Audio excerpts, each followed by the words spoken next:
Por que os atenienses perderam a paciência com Sócrates? O julgamento de Sócrates é o momento de maior comoção da história da filosofia. Afinal, condenar um intelectual à morte é algo repugnante. Contudo, essa justa indignação não nos impede de contextualizar historicamente o julgamento e conhecer os motivos que levaram os atenienses a usar a pena capital contra o mais conhecido dos seus filósofos. O problema maior para compreender o julgamento de Sócrates, como também o de Jesus, é que as principais fontes de informação são os seus discípulos. Nos dois casos, há uma situação rara em que a versão dos vencidos sobrepujou a dos vencedores. Os relatos de Platão e Xenofonte colocaram Sócrates como o defensor da virtude e da justiça, e os atenienses como uma multidão de facínoras ignorantes.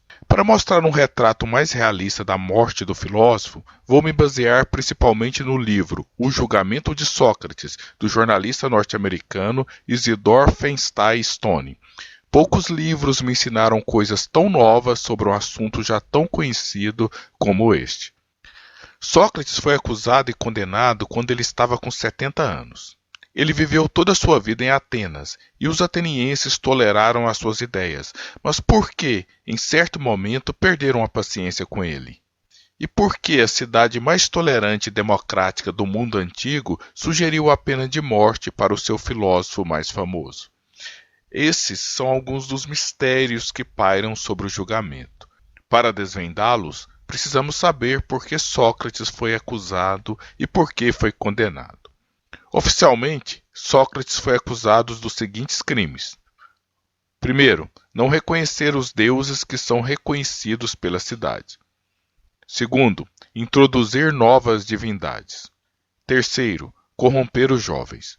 À primeira vista, as duas primeiras acusações parecem estranhas, pois os gregos antigos eram politeístas e estavam abertos para cultuar ou ao menos reconhecer novas divindades. Num tempo bem posterior ao julgamento de Sócrates, o apóstolo Paulo pregou em Atenas e não foi importunado por ninguém. Mas Sócrates não foi acusado de não acreditar em Zeus ou em outra divindade olímpica. Os gregos não importavam muito com isso, e naquele tempo o termo ateísmo não significava quem não acreditava nos deuses, mas quem foi abandonado por eles. Notem bem. Sócrates foi acusado de não acreditar nos deuses da cidade. Ele foi acusado de um crime político e não de um crime teológico. A religião na Grécia se confundia com o civismo, e não honrar os deuses e rituais da polis significava um desprezo pela pátria. Em Atenas, os deuses específicos da cidade que iam contra a filosofia de Sócrates eram Zeus Agorários, o deus dos livres debates, e a deusa Peito, a deusa da persuasão. Ambos simbolizavam a democracia da cidade que Sócrates desprezava. Mas a mais séria das acusações contra Sócrates é a de corrupção da juventude. O perfil dos seus discípulos eram jovens aristocratas ricos e simpatizantes de Esparta, conhecidos como socratizados. Alguns de seus discípulos foram responsáveis por liderar golpes contra a democracia ateniense.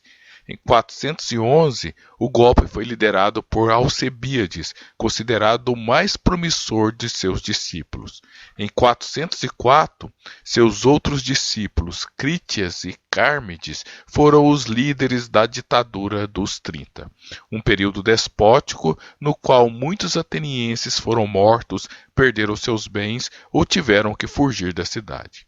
Embora Sócrates não tenha explicitamente apoiado a ditadura, não era totalmente descabida a ideia de que sua filosofia continha elementos antidemocráticos. Nas palavras de Will Durant, Sócrates pregava um evangelho aristocrático.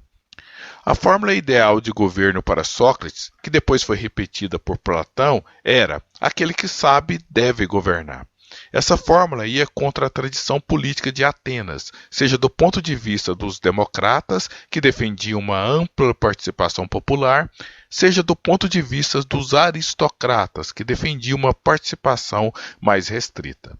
O que Sócrates queria era uma espécie de despotismo esclarecido, no qual um sábio controlasse o governo. Sócrates, bem ao seu estilo dialético, perguntava: quando estamos doentes, não procuramos aquele que sabe, ou seja, um médico para nos curar? Não colocamos na direção do navio aquele que sabe a arte da navegação? Então, por que na política aceitamos o governo de pessoas sem qualificações? Mas há uma falha nesse raciocínio. Eu posso escolher o médico e o capitão do navio e trocá-los se for o caso. Mas quando o poder político é concentrado nas mãos de um déspota, não há opção de substituição. O principal numa democracia é revezar e limitar o poder para evitar governos autocráticos que restringem a liberdade dos cidadãos.